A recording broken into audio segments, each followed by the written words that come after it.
Everyone at Haenul Group feared the Korean boss's fiancée. Not the respectful kind of fear, real fear. The kind that made executives straighten their backs when her heels clicked down the marble corridor. The kind that silenced boardrooms, froze assistants mid-step, and made even seasoned managers swallow hard. Her name was Seo Yura. She was elegance wrapped in ice. Always dressed in muted luxury, hair flawless, eyes sharp as glass. She never raised her voice. She never needed to. A single look from her could end careers, or at least make people believe it could. Rumors followed her like shadows. She'd fired an entire department over a spilled coffee. She'd humiliated a director for mispronouncing her name. She'd once made a vice president cry without saying more than 5 words. And she was engaged to Kang Joon-ho. The Kang Joon-ho, CEO of Haenul Group. The youngest conglomerate head in South Korea's modern history. Brilliant, distant, and famously unreadable. People said he chose Seo Yura because she matched him, cold, powerful, untouchable. Together, they were corporate royalty. Untouchable, unquestioned. No one dared challenge them. Until a new maid arrived. His name was Daniel Park. He didn't look like someone who would change anything. Mid-30s, broad shoulders softened by exhaustion. Hair always a little messy no matter how often he tried to fix it. He wore the staff uniform neatly, but his eyes, those told a story. Tired, observant, gentle. The kind of eyes that had learned patience the hard way. Daniel was a single dad. Everyone knew that within a day. He had a little daughter, 5 years old, named Hannah. She waited for him every evening in the small staff housing unit behind the estate. He talked about her quietly, never bragging, never complaining, just small mentions. My daughter likes strawberries. I need to leave on time, she has a school recital. Staff dismissed him politely. Some pitied him, others ignored him. No one expected him to last long. Working at the Kang estate was brutal, especially under Seo Yura's watchful eye. She noticed everything. On Daniel's 3rd day, it happened. A crystal vase, imported, priceless, slipped from a trembling junior maid's hands and shattered across the floor. The sound echoed like a gunshot. Everyone froze. Seo Yura stood nearby, dressed in cream silk, her expression unreadable. The maid dropped to her knees instantly, apologizing through tears. I'm so sorry, Miss Seo. I'll pay for it. You can't, Seo Yura said calmly. It's one of a kind. Silence. People expected shouting, termination, humiliation. Daniel stepped forward. I'll clean it up, he said gently. Heads snapped toward him. A maid didn't interrupt Seo Yura. Ever. Seo Yura turned slowly, her eyes landing on him.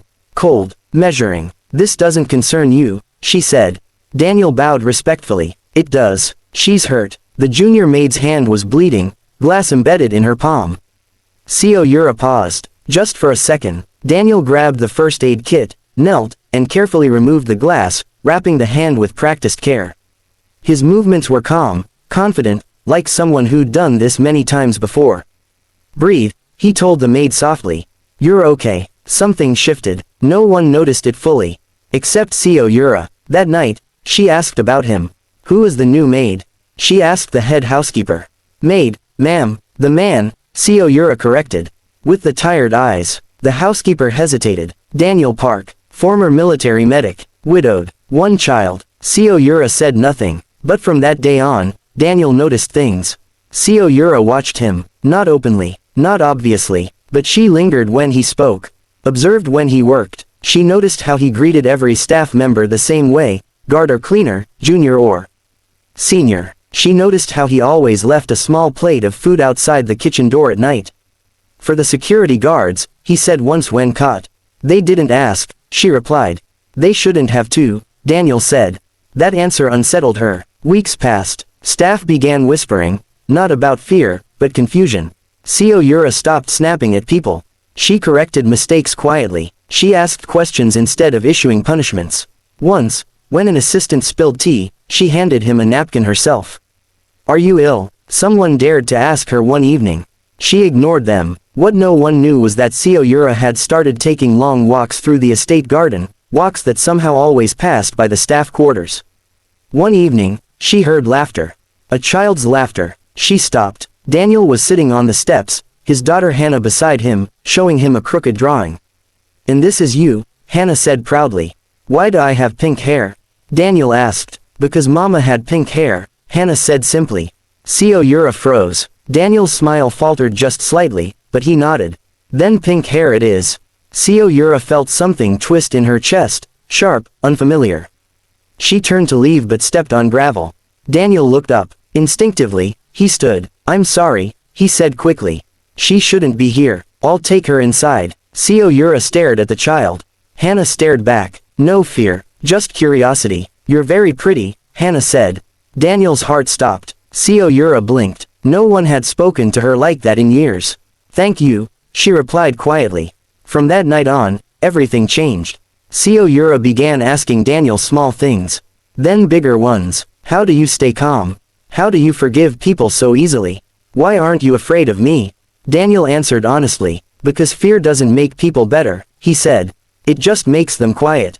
She didn't respond, but she remembered. Meanwhile, Kang Junho noticed. His fiancée laughed now, rarely, but genuinely. She stayed home more. She asked about staff schedules.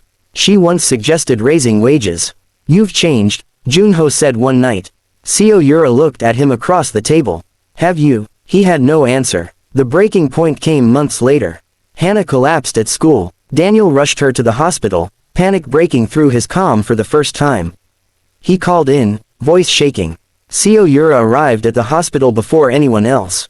She paid the bills, spoke to doctors, held Hannah's hand when Daniel couldn't stop shaking. When Hannah woke up, she smiled weakly. Pink hair lady. Seo Yura laughed through tears. That night, Daniel bowed deeply. I don't know how to thank you. Seo Yura shook her head. You already did. The engagement ended quietly weeks later. No scandal, no drama. People feared Seo Yura less after that. They respected her more. And when Daniel was promoted, not as a maid, but as a state manager, no one questioned it. Because everyone knew, the Korean boss's fiancé had always been powerful. But it took a single dad with tired eyes and a gentle heart to teach her how to be human.